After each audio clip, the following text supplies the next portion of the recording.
Eventos finais, capítulo 4. A Igreja de Deus nos últimos dias. O povo de Deus guarda os seus mandamentos. Deus tem na terra uma igreja que está erguendo a lei pisada a pés e apresentando aos homens o Cordeiro de Deus que tira o pecado do mundo. No mundo, só existe uma igreja que presentemente se acha na brecha, tapando o muro e restaurando os lugares assolados. Sejam todos cuidadosos para não clamarem contra o único povo que está cumprindo a descrição dada do povo remanescente, que guarda os mandamentos de Deus e tem a fé em Jesus. Deus tem um povo distinto, uma igreja na terra, inferior a nenhuma outra, mas a toda superior em suas facilidades para ensinar a verdade, para vindicar a lei de Deus.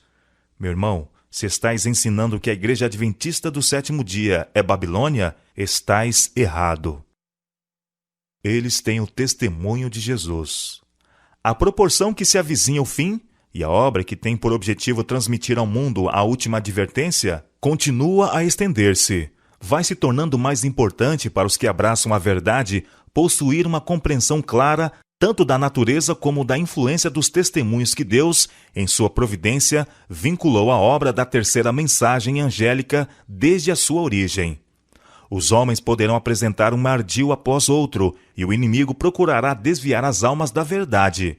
Mas todos os que creem que o Senhor tem falado por intermédio da irmã White, ele tem dado uma mensagem, estarão livres dos muitos embustes que surgirão nestes últimos dias.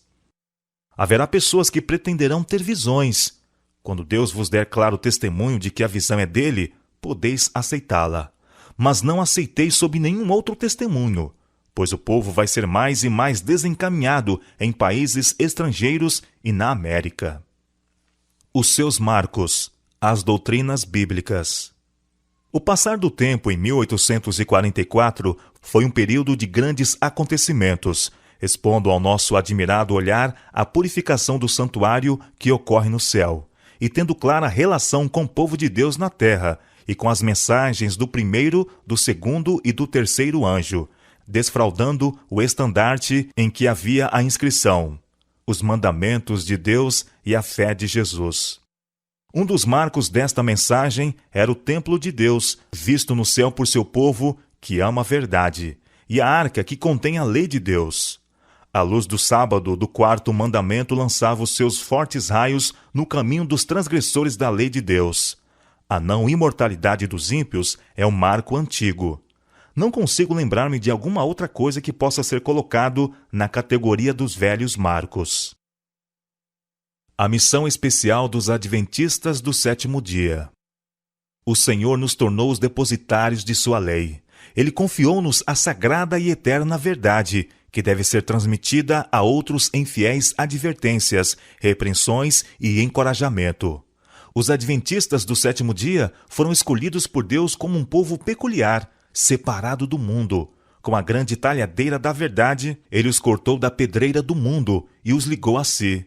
Tornou-os representantes seus e os chamou para serem embaixadores seus na derradeira obra de salvação. O maior tesouro da verdade, já confiado a mortais, as mais solenes e terríveis advertências que Deus já enviou aos homens, foram confiadas a este povo, a fim de serem transmitidas ao mundo. Em sentido especial, foram os adventistas do sétimo dia postos no mundo como atalaias e portadores de luz. A eles foi confiada a última mensagem de advertência ao mundo a perecer. Sobre eles incide maravilhosa luz da palavra de Deus. Confiou-se-lhes uma obra da mais solene importância: a proclamação da primeira, segunda e terceira mensagens angélicas. Nenhuma obra há de tão grande importância. Não devem eles permitir que nenhuma outra coisa lhes absorva a atenção. Por que foi organizada a Igreja Adventista do Sétimo Dia? Aumentando o nosso número, tornou-se evidente que sem alguma forma de organização haveria grande confusão, e a obra não seria levada avante com êxito. A organização era indispensável para prover a manutenção do ministério, para levar a obra a novos campos, para proteger dos membros indignos tanto as igrejas como os ministros, para a conservação das propriedades da igreja, para a publicação da verdade pela imprensa e para muitos outros fins.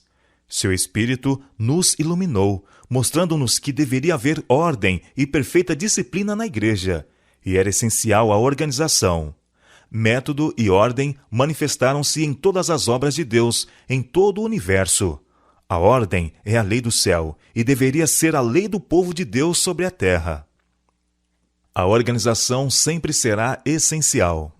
A menos que as igrejas sejam organizadas de tal maneira que possam ter e impor ordem, nada poderão esperar quanto ao futuro. Oh, como Satanás se regozijaria se alcançasse êxito em seus esforços de penetrar no meio deste povo e desorganizar a obra num tempo em que a organização integral é essencial e constitui a maior força para evitar os levantes espúrios e refutar pretensões não abandonadas pela palavra de Deus. Precisamos manter as linhas uniformemente para que não haja quebra do sistema de organização e ordem que se ergueu por meio de sábio, cuidadoso labor. Não se deve dar autonomia a elementos desordeiros que desejem controlar a obra neste tempo. Alguns têm apresentado a ideia de que, ao aproximar-nos do fim do tempo, cada filho de Deus agirá independentemente de qualquer organização religiosa. Mas fui instruída pelo Senhor de que nesta obra não há isso de cada qual ser independente. À medida que nos aproximamos da crise final, em vez de achar que há menos necessidade de ordem e harmonia de ação, devemos ser mais sistemáticos do que temos sido até agora. A autoridade especial da Igreja de Deus. Deus investiu sua igreja de especial autoridade, que ninguém tem razão em desrespeitar e desprezar, pois ao proceder assim, está desprezando a voz de Deus. O mais alto poder abaixo do céu concedeu o Senhor à sua igreja. É a voz de Deus em seu povo reunido na qualidade de uma igreja que deve ser respeitada. Um tempo de debilidade e cegueira espirituais. Foi confirmado tudo quanto declarei em Minneapolis, que precisava haver uma reforma nas igrejas. Deviam ser efetuadas reformas, pois a debilidade e a cegueira espirituais se apossaram das pessoas que tinham sido agraciadas com grande luz e preciosas oportunidades e privilégios. Como reformadores, eles haviam saído das igrejas denominacionais, mas desempenham agora uma parte semelhante à que desempenharam as igrejas. Tínhamos a esperança de que não haveria necessidade de outra saída. Embora nos esforcemos por preservar a unidade do Espírito no vínculo da paz, não deixaremos pela pena e pela voz de protestar contra o fanatismo. Cristo diz o seguinte daqueles que se ufanam de sua luz, mas não andam nela. Por isso eu vos digo que haverá menos rigor para Tiro e Sidom no dia do juízo do que para vós outros. E tu, Cafarnaum, adventistas do sétimo dia que tiveram grande luz, que te ergues até os céus, com referência a privilégios, serás abatida até os infernos, porque se em Sodoma tivesse sido feitos os prodígios que em ti se operaram, teria ela permanecido até hoje. A igreja está na condição laodiceana. A presença de Deus não está no meio dela. Abuso de poder na sede da igreja. A própria Associação Geral se está corrompendo com sentimentos e princípios errôneos. Tem os homens tirado injusta vantagem sobre aqueles que eles supõem estarem sob sua jurisdição. Determinaram coagir os indivíduos. Governariam ou arruinariam. O poder despótico que se tem desenvolvido, como se a posição tivesse feito dos homens deuses, faz-me temer e deveria causar temor. É uma maldição onde quer e por quem quer que seja exercido. Há pesadas responsabilidades em demasia sobre uns poucos homens, e alguns não fazem de Deus o seu conselheiro. Que sabem esses homens das necessidades da obra em campos estrangeiros? De que modo poderão saber como decidir as perguntas que lhes vêm pedindo informação? Seriam necessários 3 meses para os que estão em campos estrangeiros receberem a resposta de suas perguntas, mesmo que não houvesse demora em escrever. Os que vivem em países distantes não farão o que o bom senso lhes diz que é correto sem primeiro pedirem permissão a Battle Creek. Antes de prosseguirem, eles aguardam o sim ou não desse lugar. Não é sensato escolher só um homem para presidente da Associação Geral. A obra da Associação Geral tem se estendido e algumas coisas se têm tornado desnecessariamente complicadas. Tem se revelado uma falta de discernimento. Deve haver uma divisão do campo, ou se deve idear qualquer outro plano para mudar a presente ordem de coisas. Líderes imprudentes não falam por Deus. A voz de Battle Creek, que tem sido considerada como autoridade para determinar de que maneira deve ser efetuada a obra, não é mais a voz de Deus. Faz alguns anos que eu considerava a Associação Geral como a voz de Deus.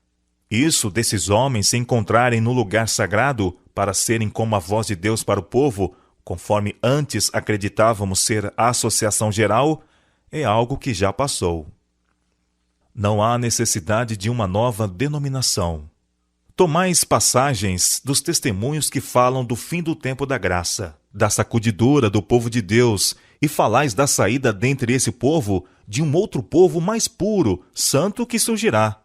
Ora, tudo isso agrada ao inimigo. Aceitassem muitos os pontos de vista que avançais, e falassem e agissem baseados nisso, e veríamos uma das maiores excitações fanáticas jamais testemunhadas entre os adventistas do sétimo dia.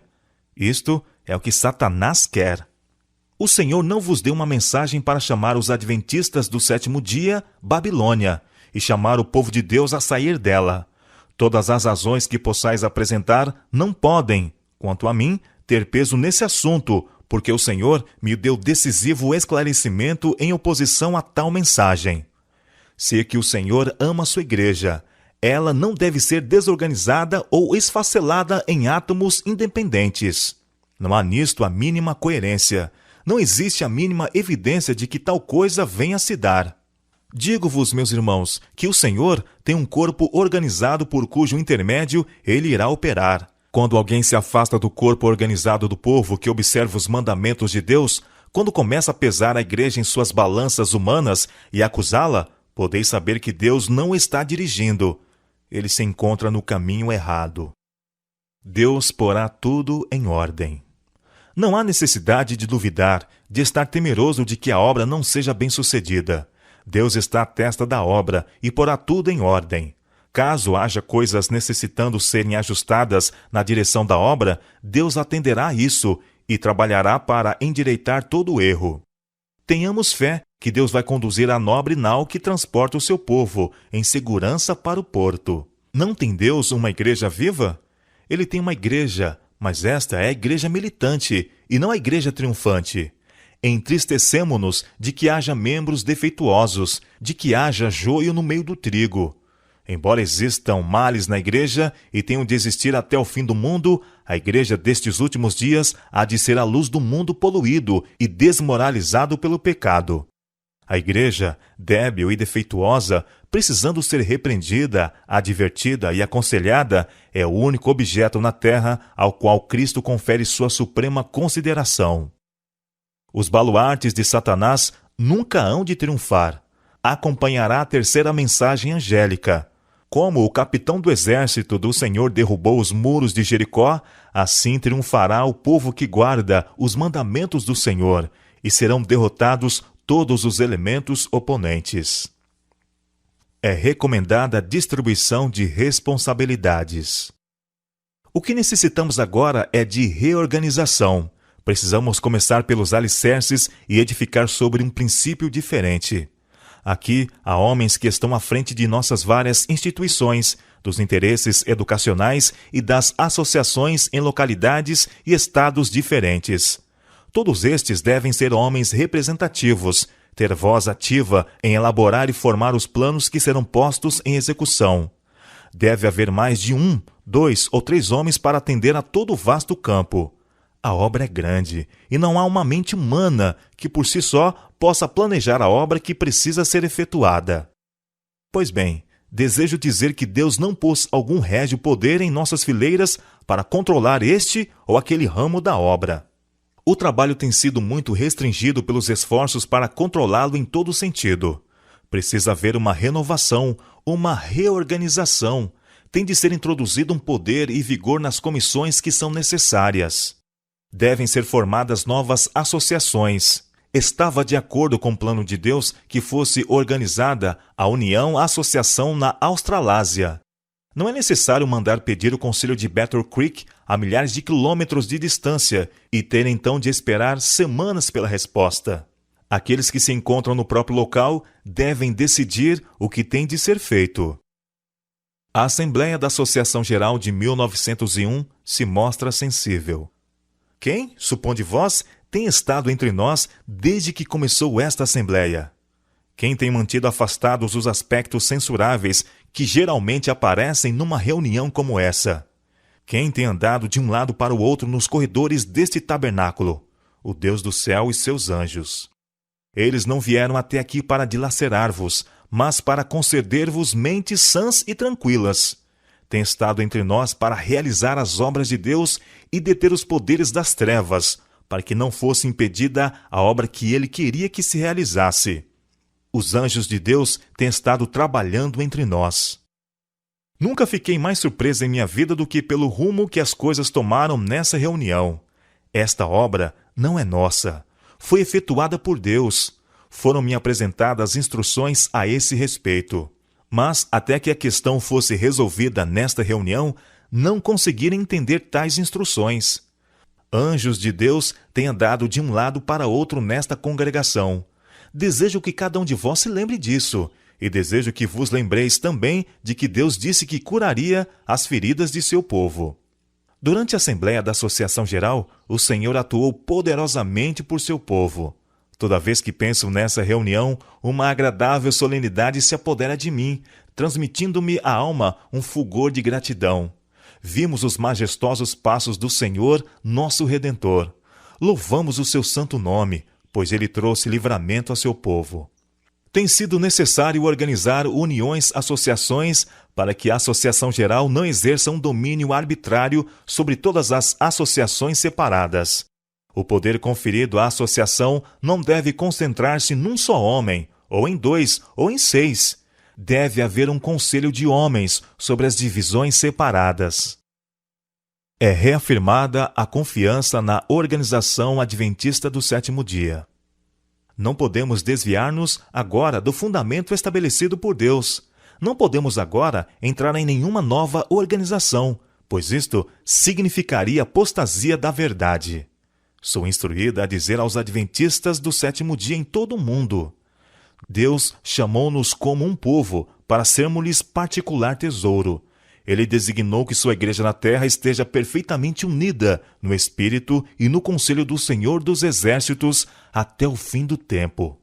Por vezes, quando um pequeno grupo de homens, aos quais se acha confiada a direção geral da obra, tem procurado, em nome da Associação Geral, exercer planos imprudentes e restringir a obra de Deus, tenho dito que eu não poderia por mais tempo considerar a voz da Associação Geral representada por esses poucos homens como a voz de Deus.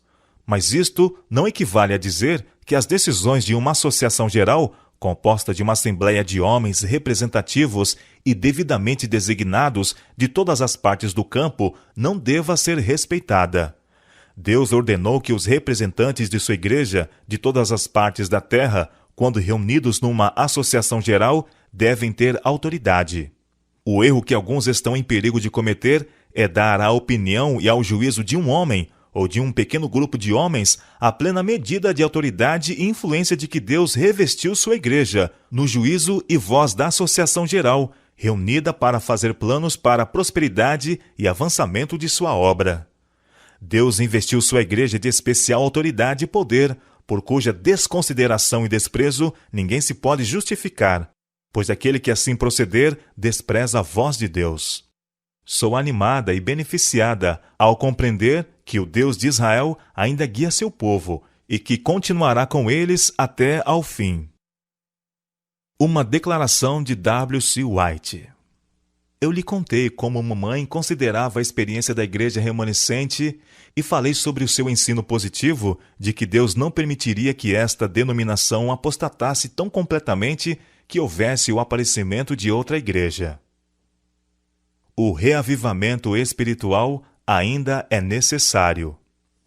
Certa vez, ao meio-dia, eu estava escrevendo sobre a obra que poderia ter sido realizada na última Assembleia da Associação Geral, em 1901, se os homens em posição de confiança houvessem seguido a vontade e o caminho de Deus. Os que têm tido grande luz não têm andado na luz. A reunião se encerrou e não foi efetuada a mudança. Os homens não se humilharam diante do Senhor como deveriam ter feito, e não foi comunicado o Espírito Santo. Eu havia escrito até esse ponto, quando perdi a consciência e parecia estar presenciando uma cena em Battle Creek. Estávamos reunidos no auditório do tabernáculo. Foi feita uma oração, cantado um hino e houve outra oração. Fizeram-se fervorosas súplicas a Deus. A reunião foi assinalada pela presença do Espírito Santo. Ninguém parecia ser tão orgulhoso que não pudesse fazer sincera confissão, e os que tomaram a dianteira nessa obra foram os que tinham influência, mas antes não tiveram coragem para confessar seus pecados. Houve tal regozijo como nunca dantes se ouvira no tabernáculo.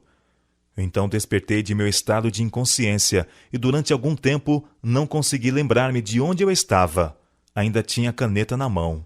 Foram-me proferidas palavras. Isto poderia haver acontecido.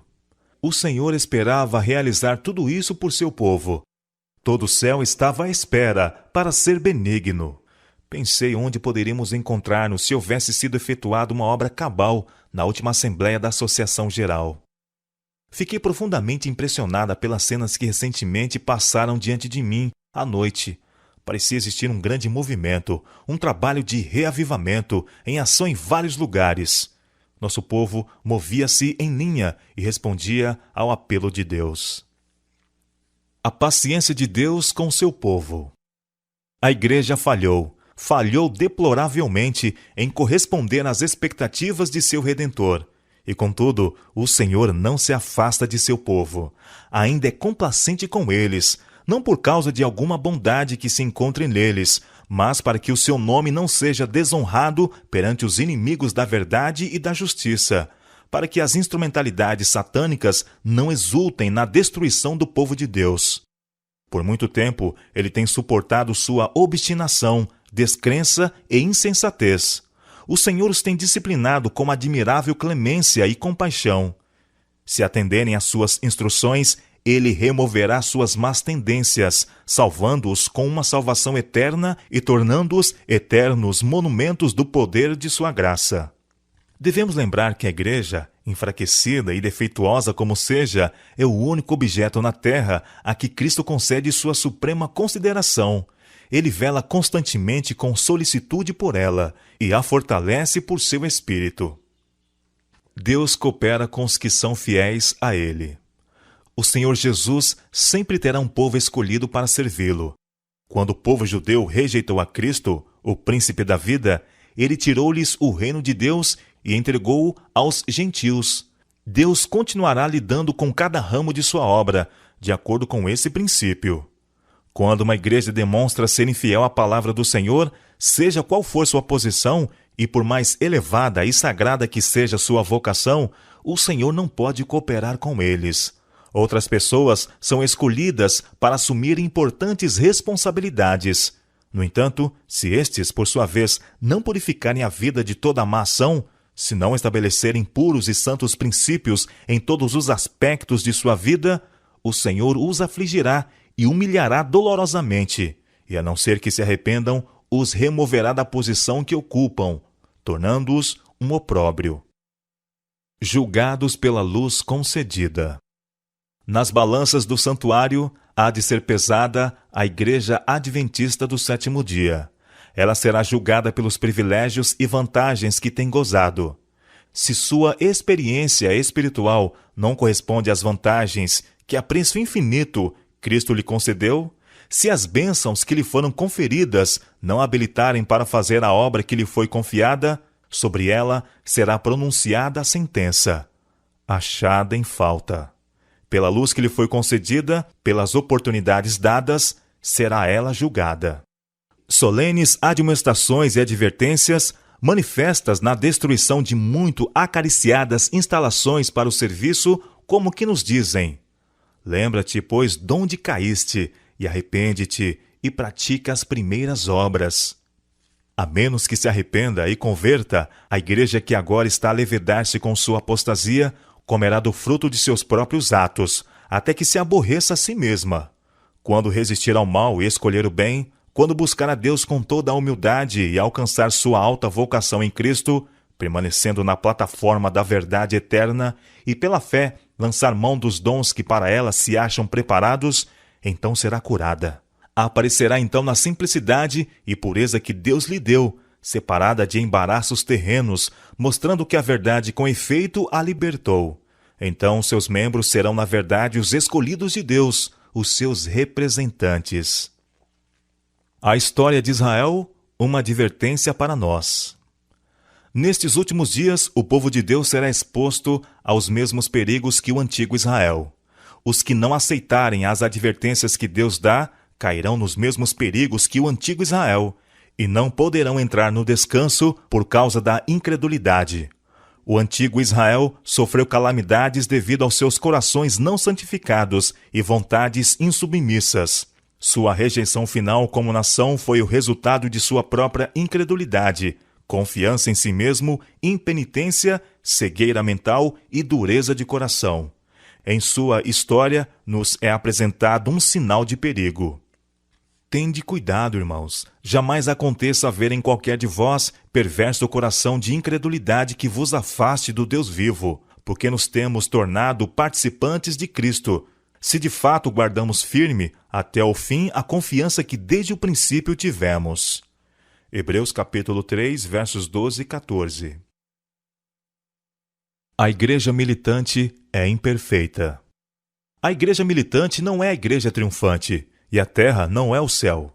A igreja se compõe de homens e mulheres errantes e imperfeitos, que são apenas alunos na escola de Cristo, a fim de serem adestrados, disciplinados, educados para esta vida e para a futura vida imortal.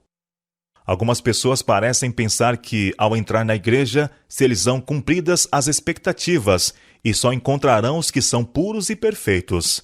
São zelosos na fé e, ao verem faltas nos membros da igreja, dizem: abandonamos o mundo para não nos associarmos com caracteres maus, mas aqui também está o mal. E perguntam, como servos da parábola: por que tem então joio? Mas não precisamos ficar assim desapontados, pois o Senhor não nos autorizou a chegar à conclusão de que a igreja é perfeita. E todo o nosso zelo não terá êxito em tornar a igreja militante tão pura como a igreja triunfante. A igreja triunfante será fiel e semelhante a Cristo. A obra está prestes a concluir-se. Os membros da igreja militante, que se houverem demonstrado fiéis, tornar-se-ão a igreja triunfante. A vida de Cristo estava imbuída da divina mensagem do amor de Deus e anelava intensamente transmitir esse amor aos outros em abundante medida. O seu semblante irradiava compaixão e sua conduta caracterizava-se pela graça, humildade, verdade e amor. Todo membro de sua igreja militante deve manifestar as mesmas qualidades se deseja fazer parte da igreja triunfante.